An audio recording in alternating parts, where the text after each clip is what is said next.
is that Mr. Hussain? Yes.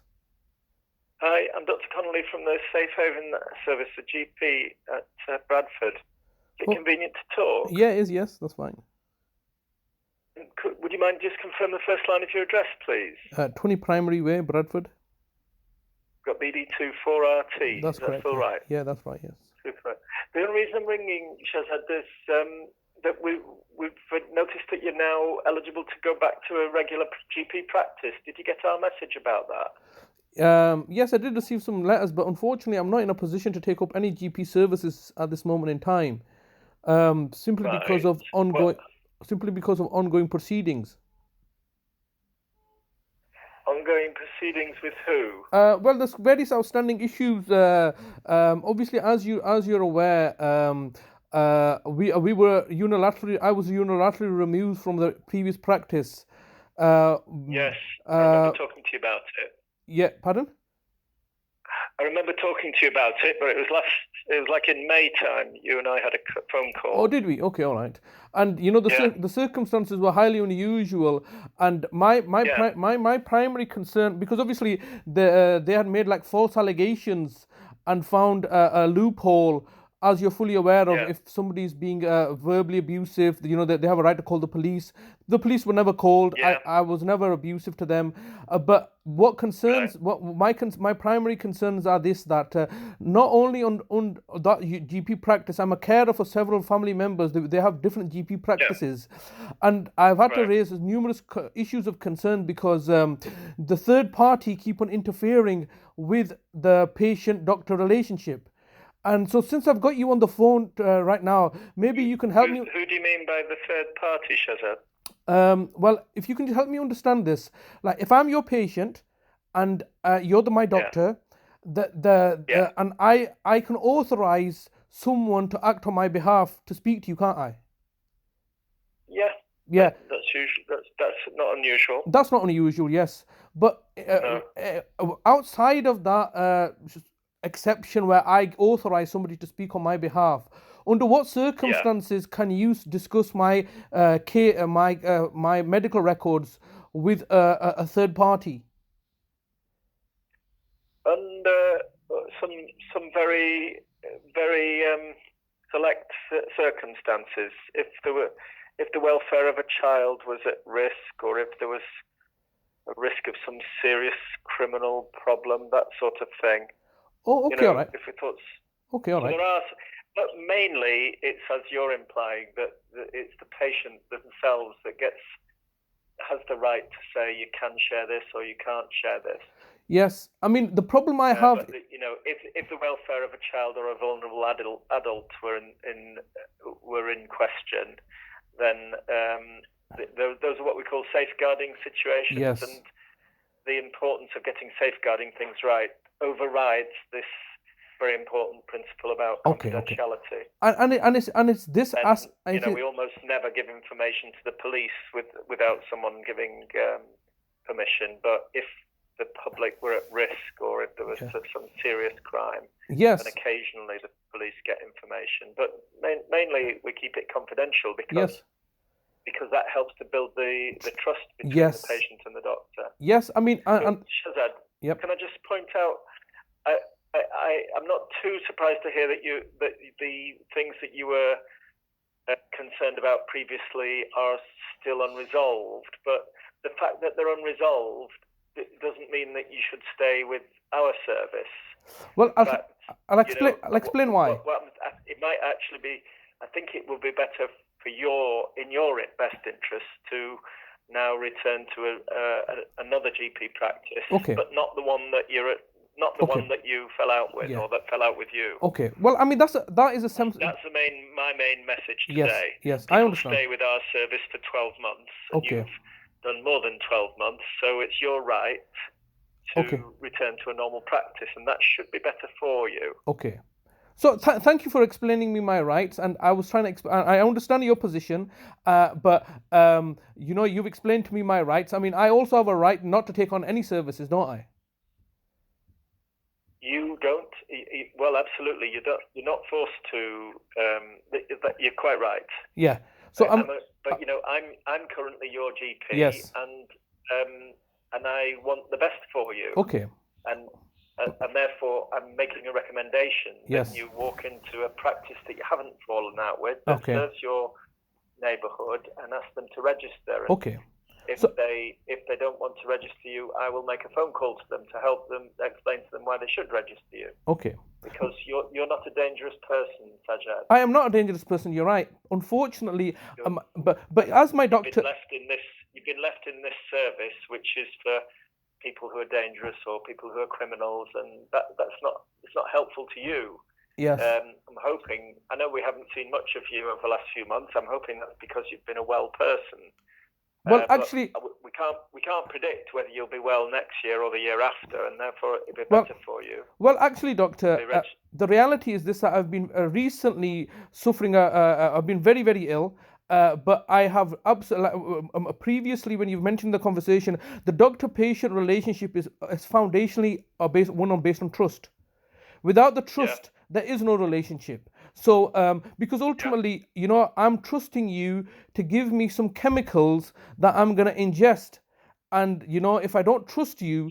absolutely. Yeah, it's the foundational principle of any doctor's relationship. That relationship of trust has broken down, not because of any wrongdoing on your part, but because of this external third-party interference. Now, if you can please permit me the opportunity to explain to you my situation, because everything that you've told me so far is highly reasonable and understandable, but it's only reasonable and understandable because of the absence of the ongoing issues that I'm facing. So if after understanding my present predicament and circumstances, you'd be able to better advise me, that I will take that advice on board. But because you are not aware of... Well, in that case, I agree that I'm not aware of all the details, but can I make a suggestion that I'm not suggesting you go back to the GP or the GP practice that you feel angry towards, or about clearly very good reasons. No. Just because one team has let you down doesn't mean that the next team is going to let you down. But that seems I would hope that you... No, Doctor, sorry to interrupt you. That seems a very, very reasonable position to hold, doesn't it? That there's often one bad apple. And, obviously, I won't experience the same with another practice. That seems to be a very, very reasonable position for you to hold. However, from my circumstances, that's wrong. And I'll explain to you exactly why that is wrong. In what way? And I'll explain to you exactly why that's wrong. I had no issue with the doctor. The doctor, Dr. Jar, was a very lovely person, and we had a very cordial relationship. She was a very friendly person, and we got on really well. Yeah. And as you can see when I'm speaking to you, I'm a very reasonable, understandable person. The problem is that there's a third-party interference. That third-party interference has broken down the relationship with my present GP, Dr. Jar at Peel Park Surgery. But it's not just limited there. That I have had previously. This is a recurring theme. Now I can mention to you numerous doctors: Dr. Kara of Barkerens Health Surgery, Dr. Bagh of Faro Medical Center, and so there is a contingency of practices, and my argument would be all practices in Bradford that are being interfered with in my particular circumstances by a third-party interference. However, surprisingly, Sajjad, sorry to interrupt. When you're talking about a third party that's doing something bad to you, yes, is that one person that you're talking about? No, it's an organization. If I can just allow to... Who is that organisation? Yeah, I'll explain to you. So understandably, I would think that organisation's influence is limited to the local district, namely Bradford, because that organisation is Bradford's Adult Safeguarding Board that are doing this to me. So I've then obviously because there are individuals in my care, I'm a carer for several family members that suffer from schizophrenia. I have necessarily proxy relationships with doctors in Oldham. So those doctors in Oldham should obviously, on the surface, they have absolutely nothing to do with Bradford. They're in Oldham. They have their own safeguarding board. However, equally, those relationships have broken down under the very same guise of safeguarding and myself being abusive, and the police needing to be called when clearly they were never called. So what concerns me is that. Were you acting on behalf of the people that you care for at that stage? That's correct, yes. So it surprises me so what concerns me is this, doctor, and you can see that this is a serious issue of concern, that if you are fully aware of how my doctor in Bradford, Dr. Jar's practice have acted. They said, look, he was acting aggressively, we've had to call the police and we've had to disbar him. That's all right. When you say I'm fully aware, I believe those details. I don't have those details in front of me, but that's the usual thing that causes. That's right. A person to be allocated to our service for that's 12 right. months. So what's happened is that at the end of 12 months, we try and help them go back to a regular practice. Okay, so what's happened is that you're aware of this incident that occurred with me, with my doctor. However, at the same time, there was another doctor surgery, which is a Sun Valley surgery in Oldham, regarding my brother and my sister, who around about the same time made the exact same allegations, and so therefore they got thrown out. Not me this time, my brother and sister who I look after, they got disbarred from the GP practice, but they got allocated to another GP practice rather than going to like yourself. There was a Green Bank in Oldham. Now, when I've spoken to them, that relationship is now breaking down because I've made I usually make a subject access request, and they've not been facilitating that, my brother's medical records and my sister's medical records. And now when they have made that record, only last week on the 11th of November have I received some of the information that I require, and it's once again Adult Safeguarding Board in Bradford speaking to my brother's GP practice in Oldham, interfering in that relationship where I'm no longer in a position to even take on support, GP services for my brother. So just to summarize, and I know you must be short of time, just to summarize, at this present moment in time, that me and my vulnerable family members are alienated and distressed because there is a nefarious third party, and that nefarious third party is Bradford Council, spearheaded by Bradford Adult Safeguarding Board, and which has resulted in my mother dying earlier this year. So I'm making these allegations, very serious allegations, that my family members are dying because of a social care crisis that you're fully aware of. There's quite clearly malevolence taking place by the local authority, who are trying to cover up their failures. All right, while I'm trying to whistleblow and expose their failures, they are colluding and conspiring and targeting me and my family members. Now, so with regard, as you can appreciate, just in our conversation earlier on today, you've said to me that there's only a unique set of circumstances where we would disclose information if there was a serious harm to the public, all right, or if a child or a vulnerable person's in danger. Now, in my particular circumstances, I'm not a threat to the public. Obviously, I'm not a terrorist or anything like this. I'm just a carer. I pose no threat to anybody else, and there is no children involved. So there are vulnerable people in my care, and the local authority are raising false flags. All right, and hence why I have now been deposed from the previous practice, from my GP practice. So with this information, you can understand that it is now unreasonable or unacceptable for me to go to any GP practice. Not only here, I fear that. That's the bit I was just wanting to ask you, Shazad.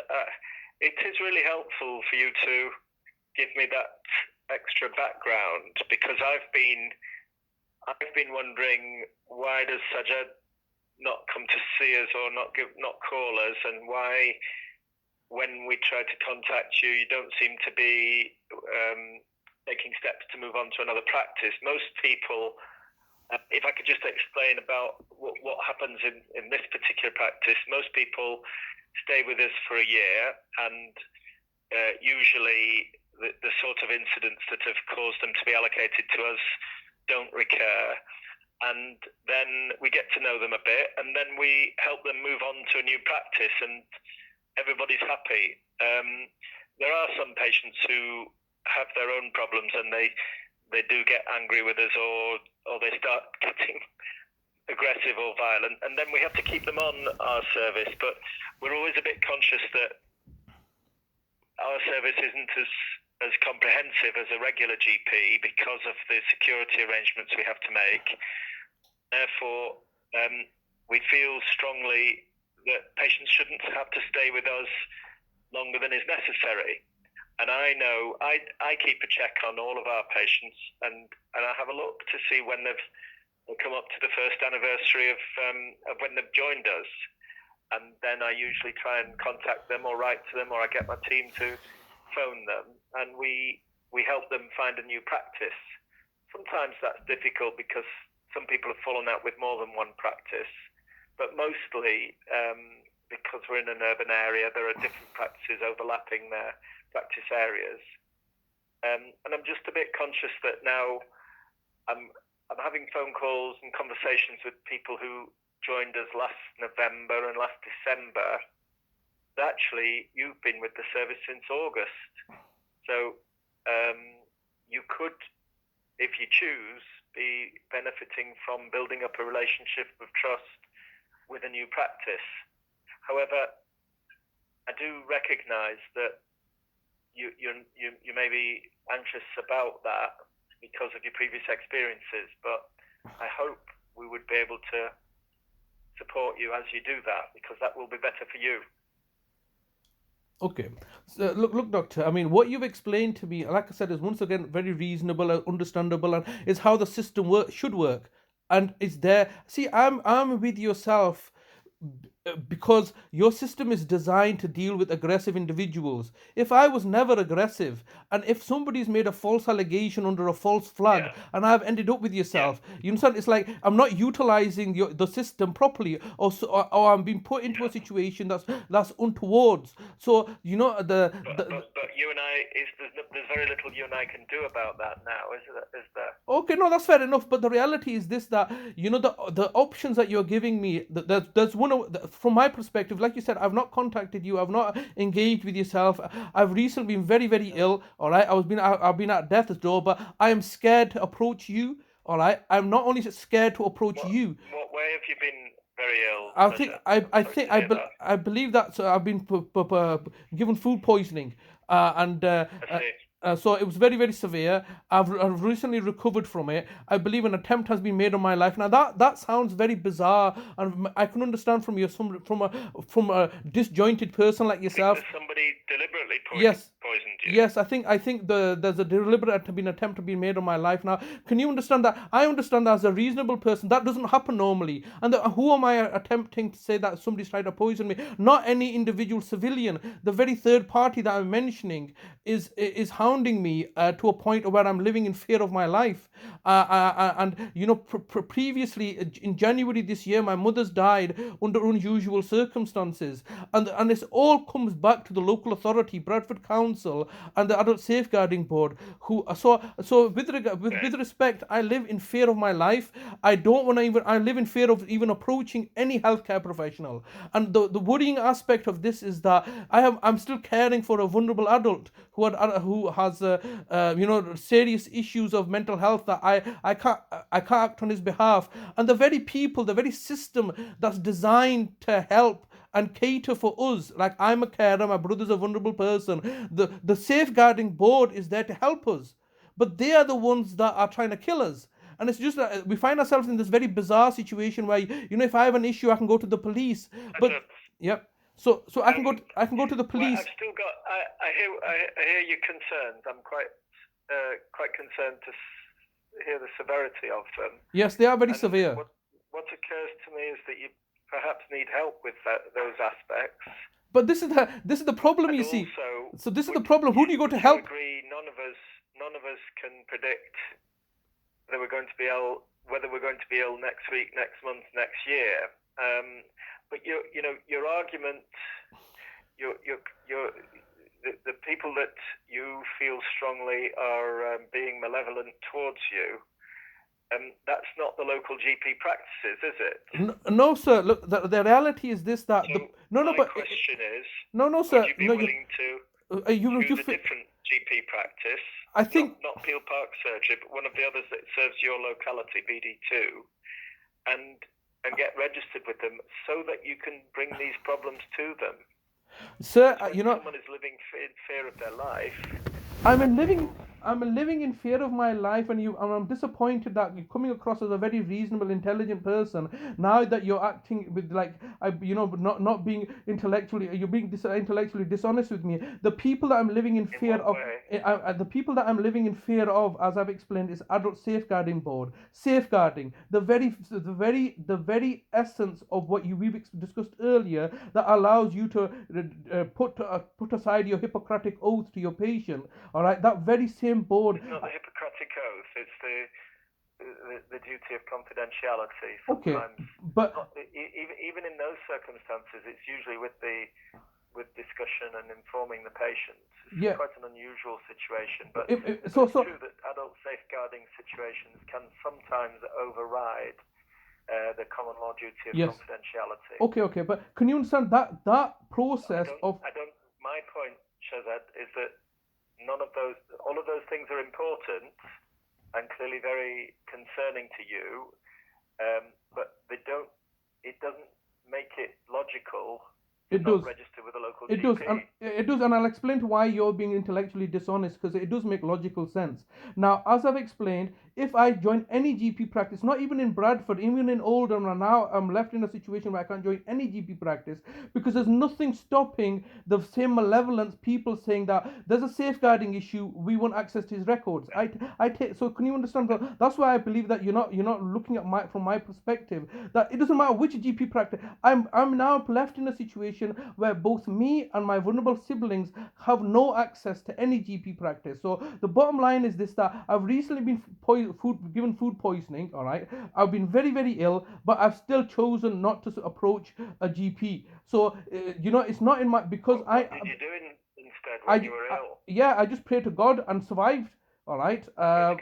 Yeah. So I'm putting my faith in my Lord and Creator. How about hospitals, Shazad? I'm no longer in a position to go to any hospital as well, because we live in fear of our lives. You don't go to hospitals either. Well, under these circumstances, yes. I mean, this is a very concerning to me, that I'm okay. I mean, concerning to me as well. Yeah, and you can understand that I'm a very rational person as well, and I'm now being placed into a situation where, with having informed consent or having fully understanding, I know that my life's going to be put in danger by going to hospital, by approaching GPs, and it's even more concerning because I'm now left in charge of vulnerable people as well. All right, my sister, who's suffers from schizophrenia in Oldham. All right, I act on her behalf. I act on behalf of my brother, and I'm now in a situation where I'm thinking. Luckily, I was food poisoned. My brother didn't eat that food, and he survived. But I'm worried now that there may be a circumstance, not just for myself, but if my brother had been food poisoned, what decision would I have made, and would that decision not have endangered his life? All right, so it's not just about I don't mind endangering my own life, because it's my life. Those are my decisions. But I'm in a very, very difficult situation where like you said, you need help. Yes, I agree with you. I need help, but the people that I need help from are the very people that are hurting us. I've gone to the police to report this matter. The police disregarded us. They don't want to know, because they all work under this malevolent authority of the local authority, under some sort of Milgram effect, where everybody is going beyond their duty, beyond their remit, to hound us. So, for example, coming back to Dr. Jar and PPAC surgery, I never had an issue with them. We got on well. But if a third party is like interfering in that relationship, like for example, look, you and I, doctor, we're having a cordial conversation, and you can say, and you can make certain value judgments about me. You can say, well, some of the things I'm saying kind of seem bizarre, about these fantasies about people killing him and stuff like that. You can make those judgments. I'm living through that experience. But anyway, you make your own judgments, I make my own judgments about yourself, about being intellectually dishonest, and so on and so forth. So we make these judgments about each other through a conversation, but that's between you and myself as my doctor. However, if a third party can easily come up to you, all right, and say, well, we under safeguarding, we want to take charge of the situation, and we're instructing you to do this and instructing you to do that. That's what's happening that's the reality that I'm facing. So this is one of the reasons that I've not even approached you. All right. So my options are two: either I can remain with yourself, or my options are that I refuse. I'm not going to register with anybody else. All right, because as it presently stands, I know the reality of my circumstances. I know the reality of my situation. I know the fact that my mother just recently died in January under highly unusual circumstances. When I'm raising those as concerns and issues, nobody's looking to address them. So we live in fear of our life.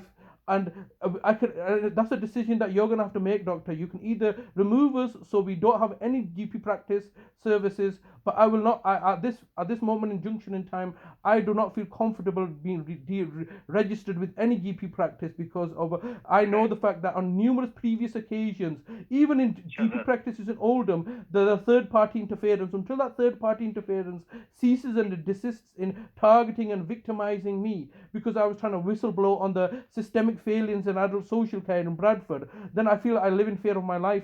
So that's my position, and I'll leave the position to you. I'll leave you to retort to this, and then we can see where we are. There is one more option, Shazad. Be willing to try and get you some help for the difficult thoughts that you're having. Some of the things that you're saying do seem quite bizarre to me. I think it's quite unlikely that anybody from the Adult Safeguarding Board is causing you to have food poisoning. Well, you know, so I think that's quite unlikely. Okay, so sir, what we call a delusion. Yes. Just 1 second, sir. Yes, you're right. It could potentially be a delusion. You're right. Right, I'm fully willing to evaluate that. People with delusions can be helped. Yes, that's right. But what would you like some help? Just 1 second, sir.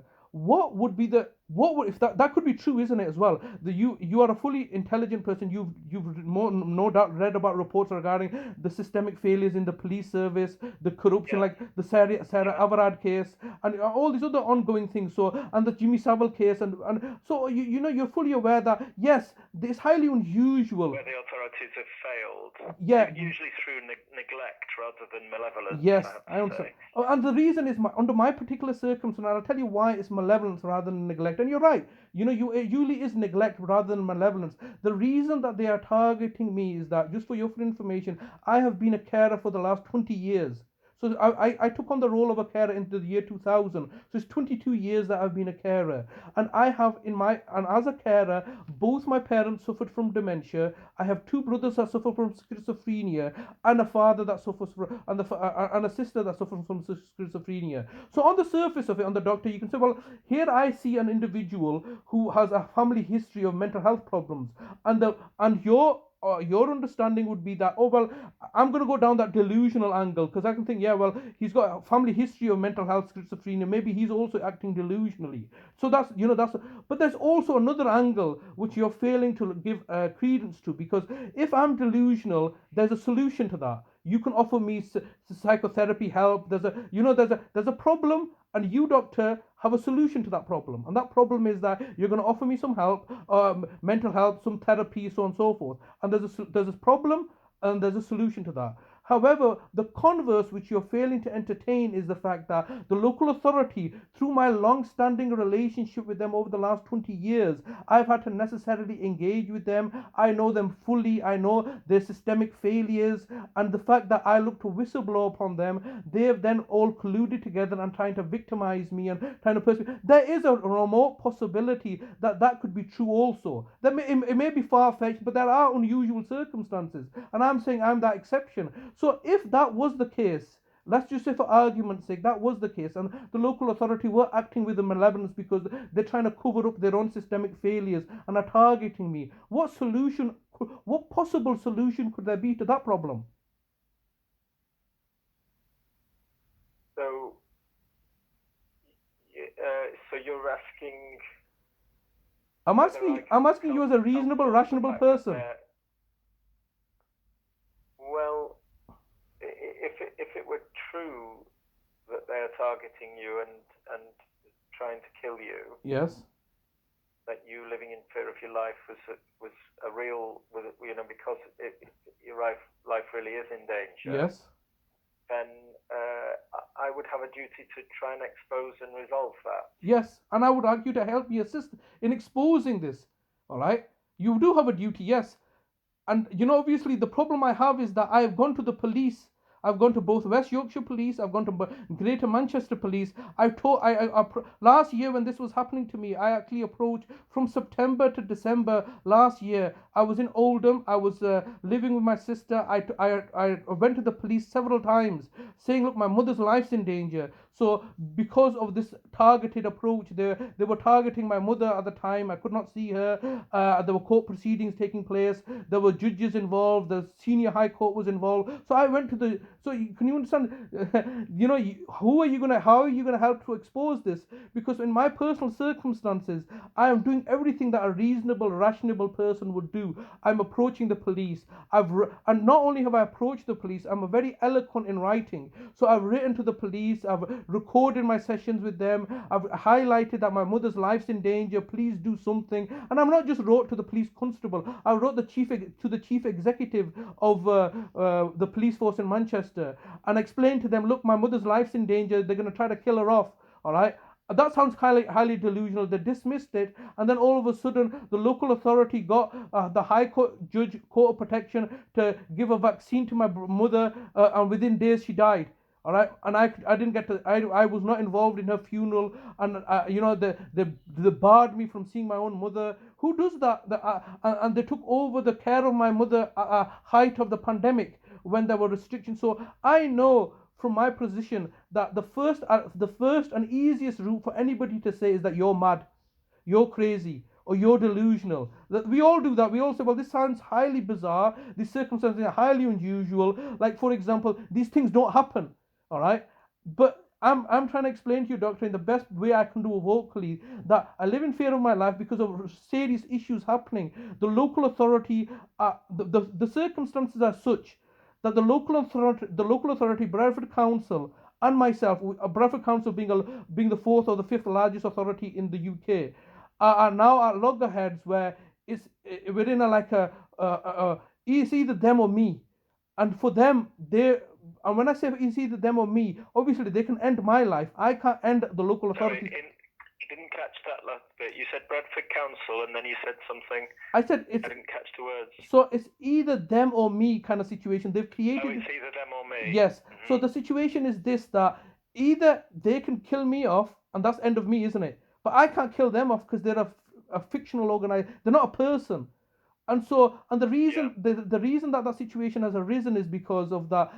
Because I was looking to expose systemic corruption in the local authority because of my long-standing relationship with them. Now, as a doctor, you're fully aware of what really happens as opposed to what should happen.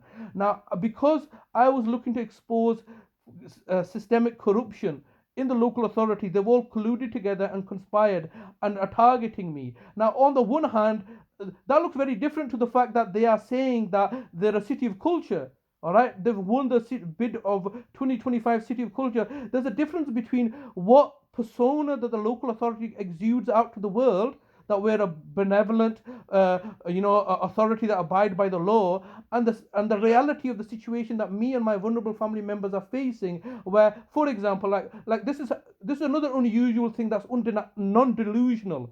My brother, who I care for, has not got access to his benefit money for the last 3 years. Not one single penny.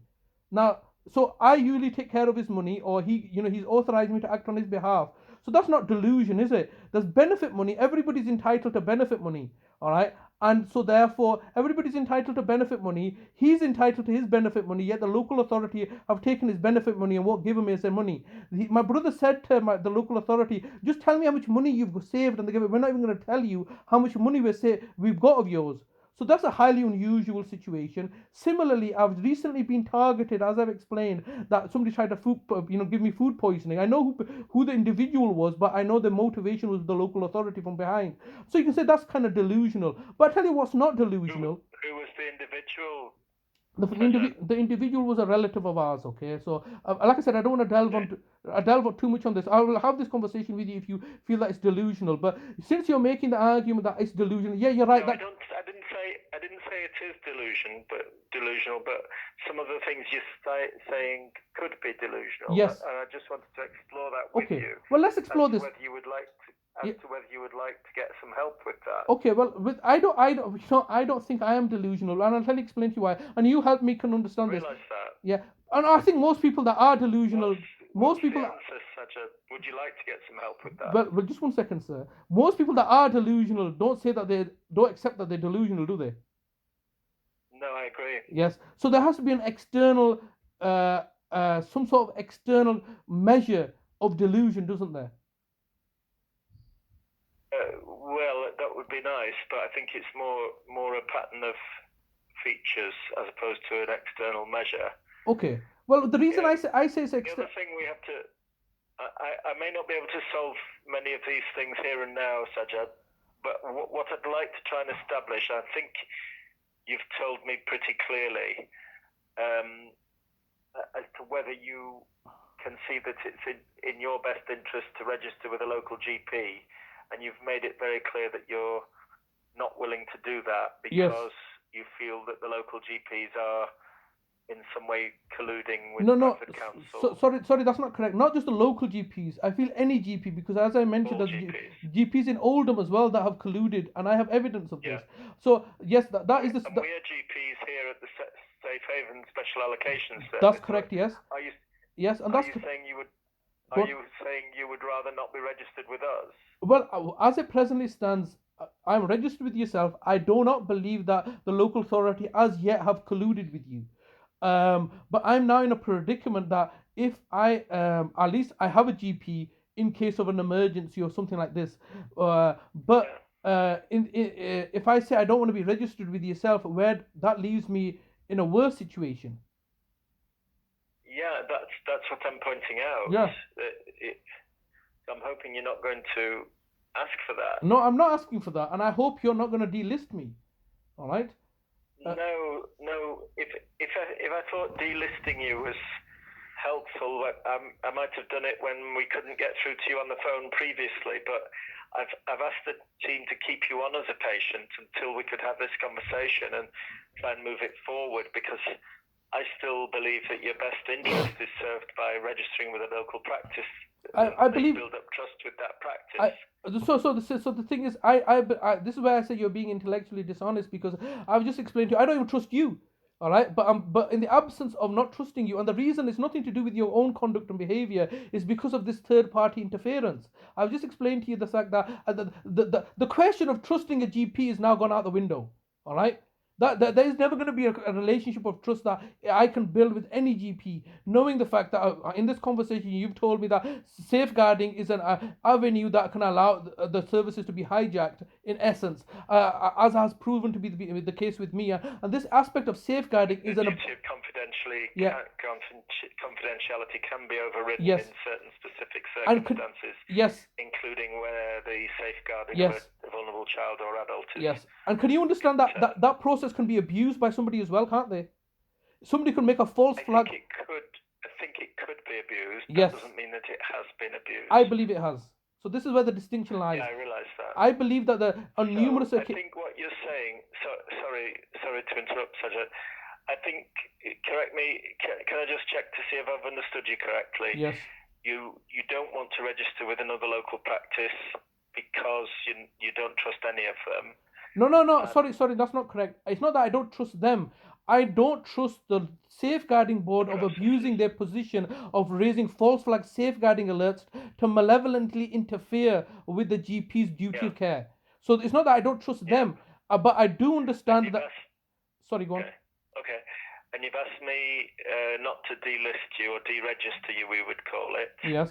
And I don't think that's in anybody's interest for us to deregister you. So I'm not about to do that either. Good. And then the last thing that I feel we've not been able to reach agreement on is that I feel you would benefit from some psychological assessment and support. Yes, I understand this. So okay, I'm willing to try and facilitate that. Okay, all right. But that won't really work unless you agree to it. Yes, and so let's look at this. I mean, as a doctor, as you can understand from your position as a doctor, you're speaking to me as a doctor. People come to you with problems all the time. All doctors, and doctors are by their very essence providing solutions. All right. here's a problem. All right, somebody's presenting you with a problem, and here's your solution. Take this medication to go for this treatment and stuff. The problem I'm presenting you with, doctor, is on that one rare occasion where I would like you not to provide me with a solution. And I would like you not to provide me with a solution because I don't feel you're qualified enough to provide me with a solution to my problems.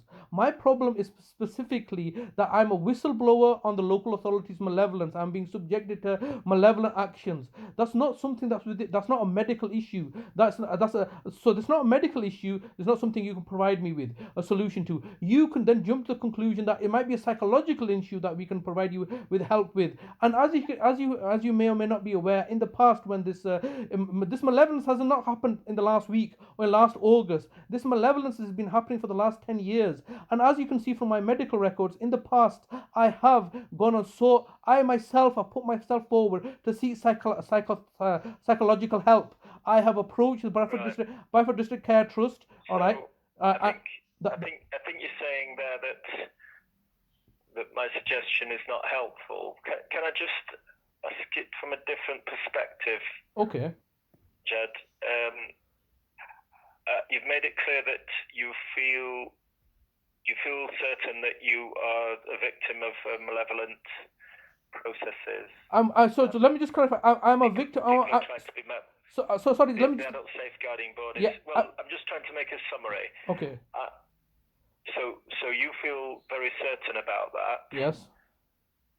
What I'm wondering is, would you agree that the person who is being victimized in that way must probably feel very stressed and anxious about it? Yes, no doubt. That is a very serious. Yeah, When my patients are feeling stressed and anxious about anything, there are things I can do to support them. Medical things. Psychological. Yeah, well, in terms of, I'm not talking about putting you on medication, but I'm talking about referring you to a specialist team who can help with those aspects. Okay, it must be very stressful for you. I'm thinking. Yeah, it's highly stressful. You are a person who has cared for your parents. Yes. With dementia, cared for your siblings with schizophrenia. Yep. And then you've had some seriously difficult interactions with the organisations who should be helping you. Yes. And I'm thinking that must be really stressful for you. Well, what you don't understand, can I ask, are your parents still alive? No, my parents are dead. And as a doctor, one of the major traumas that anybody can suffer is bereavement.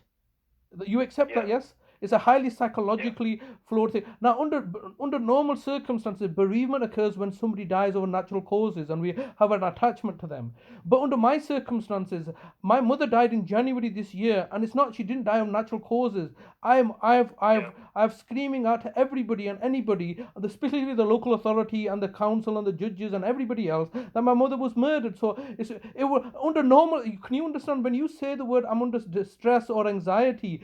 I think you don't give it the full weight that I'm under or the pressures that I'm under. But over the last 20 years, I've become. What I'm saying, Sajjad, is that I'm trying to identify what I might be able to help with. Okay. And but why don't you ask me? Why don't you ask me? Why don't you ask me? Look, I'm trying to engage with you to see whether you're willing to accept help. Yes. If you ask me, if I also go back, just using the example that you've given, because I think it's a very good example. I don't know, as we sit here now, whether your mother was murdered or she died of natural causes. But what is very clear is that what I believe. What is very clear from what you're saying is that you are very confident that she was murdered. Yes. And if I absolutely agree with you, and forgive me if you feel I'm being intellectually dishonest. Uh-huh. In my position, it seems very clear that somebody who believes that their parent was murdered, or that their other family members were badly treated in some way or any way, must feel really bad about that. No, I don't. It wouldn't be human. Well, just to clarify, that must be very harmful to your psychological welfare. Yes, it is. No doubt. Being a carer, just being a carer. I'm connected. Yeah, I'm connected to people who can help people with their psychological welfare. Yes. I'm not talking about people who can make the safeguarding board behave differently, or make the police do their job better. Okay. But I'm talking about carers. Yes. With expertise and training. Yes. To support people when they're very distressed emotionally or psychologically. Yes. And so you seem.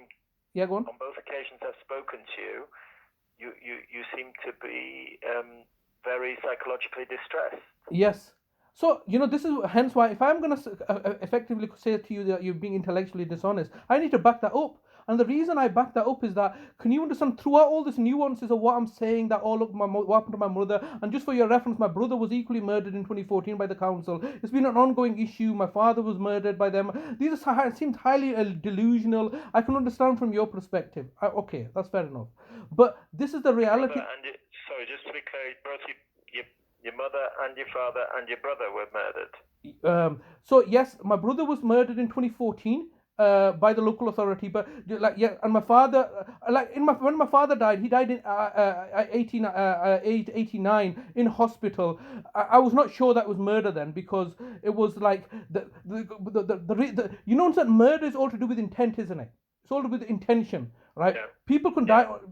People can die. The local authority have been targeting me for the last 20 years, I explained, and hence why there were ongoing grievances with the local authority. And my father died under unusual circumstances, even though he was elderly and had dementia. You understand? They said, "Oh, he died," and there was no clarity of understanding. So, but at that time, I didn't have any evidence to support that, because when I make an assertion or when I make a statement, I need to back that up with clear evidence. I can't just say, "Oh, look, this person's being murdered," this, that, and the other, without evidence. All right. Now, I'm not going to sit here and give you evidence. That's not the purpose of this conversation today. I just need to be ensure that, knowing the fact that I'm an intelligent person, knowing the fact that I'm a university educated graduate, I've gone through a lot of stress in my life, and knowing the fact that I have a family history of schizophrenia, mental health problems, that this is going to be a potential weakness for me. So do you think that I do not research this aspect myself? That the very first question I ask of myself is that, are you being delusional here?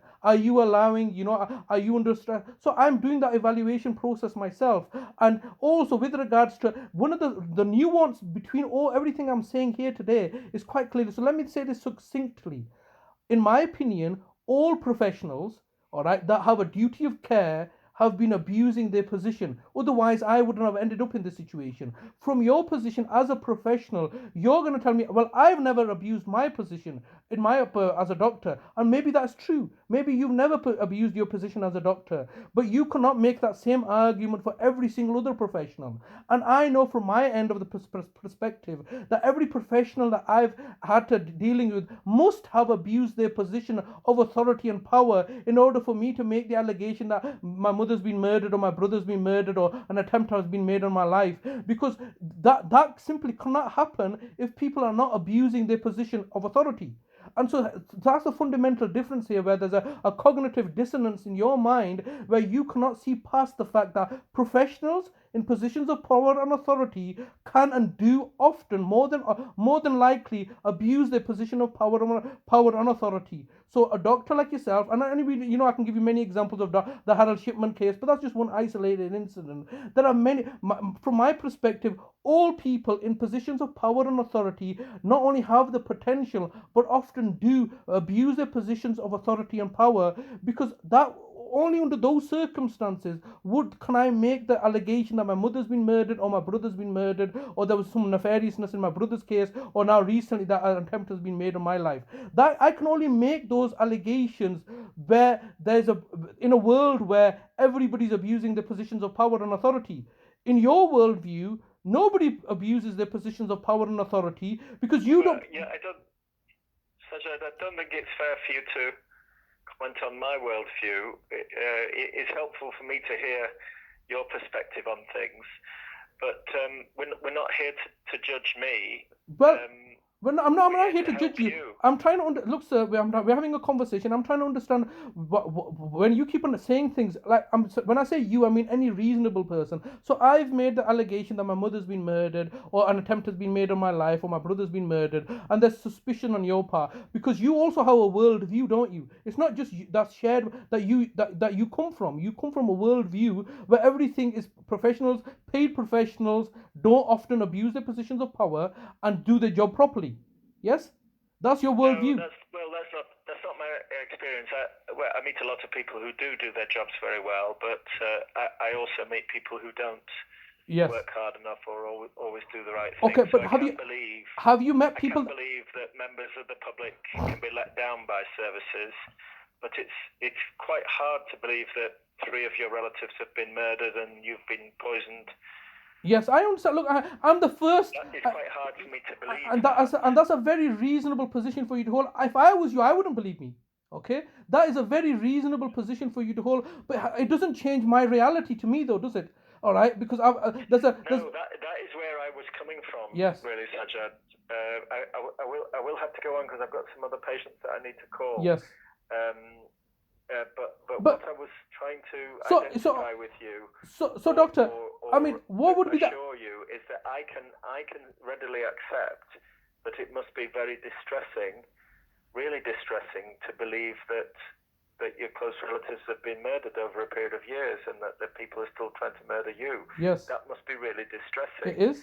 And that in itself may be a good reason for you to engage with help. Okay, and so I can't provide all that help. Yes. But I can be the front door. Yes. I can point you towards that help. But I'm willing to do that. Okay, but so when we come to this conversation, in this conversation, how adamantly certain I am of those things that I've relayed to you. Now, in order for me to reach help, those people are not going to say to me, "We agree with you. We sympathize with you, but we may sympathize with, but we agree with you." And so that would be an exercise in futility where I can go to an expert, and I, as you can see from this conversation, I'm a very intelligent person. I'm very well articulated. For me to take on these services, somebody has to convince me that I'm wrong. All right. And so, in order for you to convince me that I'm wrong, some psychologist or psychiatrist is going to have to give me some gobbledygook about their research and their understanding about the psychosis and so on and so forth, about their research, and they're going to try to convince me that when the circumstances that I believe that are real to me. I would suggest it might be better for you to avoid presupposing what they might do or say, and just go through the first process and see how you get on with it. You see here, and it's just the process that is, I think, a waste of my time and resources. I'm very distressed, and these things are not helping me. Like, for example, let's take this conversation now, which we're going to look at. You're sure that they're not able to help you? Well, sir, let's look at this conversation today. All right. Even this conversation, I've accused it several times of being intellectually dishonest. All right, and the reason I've done that is because you're not listening to me. Because if I'm distressed and you accept that I'm distressed, the first thing you should say to me is that, how can I help you? And if you listen to me, and I've tried to explain this to you several times, the best way you can help me is not provide me with a solution, not try to assist me. But that's not something that you're willing to do. That's something that you're having cognitive dissonance on. I actually think I've been trying to say, how can I help you, for the whole duration of this call. But did you listen? I apologize if you haven't heard that. No, I heard it. I heard it. My intention. I heard it loud and clear. My intention. No, sir, I heard it loud and clear. And did you hear my response loud and clear? Yeah, I don't think you want to engage with the suggestions that I'm making. So why would you keep on suggesting them? If I heard you loud and clear what you said to me. This is where I believe there's some sort of dissonance, is because you're not willing to listen. The main part of any professional. I disagree with that, Sajjad. I think I've been listening for quite a long time. You have listened with your ears, but not understood. Because if you had listened, I said I don't want any help. We could have had this. We could have ended this conversation in the first 10 minutes. I'm your doctor. I would like to provide you with some help. And I would have said to you, you're saying you don't want any help. I don't need it. I'm saying I'm disappointed, and I'm concerned about you. And I hear that. I feel you need help. I agree with you. Maybe what I should do now, Sajjad, is to end this call, but be really clear that if at any stage you feel willing to accept some help, yes, then I'm happy to listen again. Thank you, doctor. But shall we do that? Yeah, but with regards to listening, it's not. I'm talking. It's going into your ears, but you need to understand what I'm saying. Hence why in this conversation, I've tried to come from your perspective, how you're a doctor. I've got a whole. I have a habit when I'm talking to patients, Sajjad. I have a habit of making notes as I go along, in case I forget anything when I try and write up the consultation. And I can tell you, I've got a sheet of A4 that's covered in the words of what you've been telling me. And so how could I have written all of those things down if I wasn't listening to what you're saying? Well, now I'm going to read those words again to make sure that I've heard you correctly. So that next time we speak. Okay. Sir, this is where the problem is. I'll go back to this, and you'll see that I heard you on this occasion. Maybe heard is not the right word. What I'm trying let me substitute the word understand to heard. Okay. You can hear me, but you don't understand me. Okay, I feel happy with that because when I've been listening very carefully and taking careful notes, it's upsetting to be told that I'm not listening. No, sorry. I think that I can accept that you feel that I haven't understood you. Yes. And I do. I guess I would say, yeah, this feels like quite a difficult situation to understand. Yes. And maybe my brain's not big enough, or I'm not intellectual enough. Yes. But I can tell you that I'm trying my best. I know you are, and your intentions I can fully understand, and you can understand just simply this aspect of taking down notes and writing things down. So I've been in lectures as well, taking down notes and writing things down. You have to then go away and reflect and try to understand, and that's why I think I genuinely believe that you're a genuinely good person, and I genuinely believe that you're trying to do your best. This is the same conversation I had with Dr. Jah. Dr. Jah is genuinely a good doctor. She's been in her profession for the last 30 years. Why would she try to victimize me? And we had a very cordial conversations, all right, very, very cordial. But the net effect is that when it came down to it, she stabbed me in the back under the Milgram effect and threw me out. So similarly, can you understand? It's like, so you and I can have a very good cordial conversation, but if somebody's like superior to you, like the local authority safeguarding board, tell you to do something malevolent and you still do it, what position does that leave me in? I know you're a good doctor. I know. I don't intend to do anything malevolent. I know. Yeah. I know you don't intend to, and neither did. Let's leave it at that. But neither did Dr. Jah. Okay, don't mind. Okay. Yes, we've had a good conversation today. We've had a good conversation. Yeah. I'm pleased that you accept that I've been listening. I'm happy to accept that I still need to do some reflection and try and understand things from your perspective. And I hope that on your part, you will consider the advice I've given you. That two things really. I feel that you're psychologically distressed, and whenever you're ready, I can point you in the right direction to getting support for that. Okay. And I believe you'd be better served by being registered by another local GP, but I can understand why you're not currently ready to do that, and therefore I'm not going to deregister you at this stage. Okay, all right. But like I said, one of the things I said, which I feel that you've not understood, is that I don't want your solution. I have a problem. I've heard that. I've got a problem. I know it's a very serious problem. You agree with me that there's a serious problem. I agree with you that it's a serious problem. I'm very, very distressed. Okay, and I don't want anything to be added to this distress. Yeah, it's perfectly clear that I don't. Yeah, good. I haven't agreed. I've heard that you believe that Bradford Council is murdering your relatives and trying to murder you. But I haven't agreed that is actually the case. No, that's fine. Nobody asked you to. What I've noticed is that's what you are worried and concerned about. But the thing is, in this conversation, I've tried to repeat myself that I don't want you to provide me with a solution, because in order for you to provide me with a solution, I must trust you. All right. Yeah. And I must give way to your expertise, and I don't. And you have your own very good reasons why that's the case. And that's nothing personally to do with you, with your intentions. But they have to build on this over time. Yeah. So like I said, let's look on the conversation. Thank you for calling me. I hope that's clarified my position on the situation. I don't want to be delisted at this moment. I am aware that of the help that you can provide us with. I don't believe that the only solution that I would ask you to escalate this matter, but who are you going to escalate it to? All right. This adult safeguarding board normally are the very people that are trying to kill me off. West Yorkshire Police are colluding with the adult safeguarding board. They're not doing anything. So obviously I live in fear of my life.